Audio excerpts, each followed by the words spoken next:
গতকালকেই দেখলাম যে এক এনসিপির নেতা, নামটা কি যেন, মাঝে টক শোতে আসে, তাকে টক শোতে ডাকে। আমার তো মাঝে মাঝে ওর কথা শুনে মনে হয় ওকে জুতা দিয়ে জুতার পেটা করি, কিন্তু যাই হোক সে সুযোগ নেই।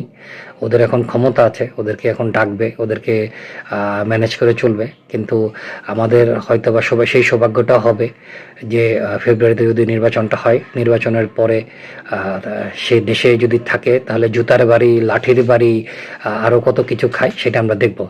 তো সে কয়েকজনের নাম বলছিল, এর ভিতরে আনিস আলমগীরের নাম ছিল। আনিস আলমগীর গতকালকে গ্রেপ্তার হয়েছেন, আজকে দেখলাম ওনাকে 5 দিনের রিমান্ডও দেওয়া হয়েছে।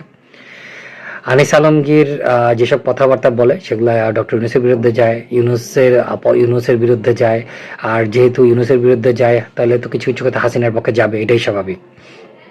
আর দেশটা যে ধ্বংস হয়ে যাচ্ছে এই কথাটা বলাটাও এখন পাপ, কারণ ইউনূসের অধীনে দেশ তো আসলে ধ্বংস হয় না।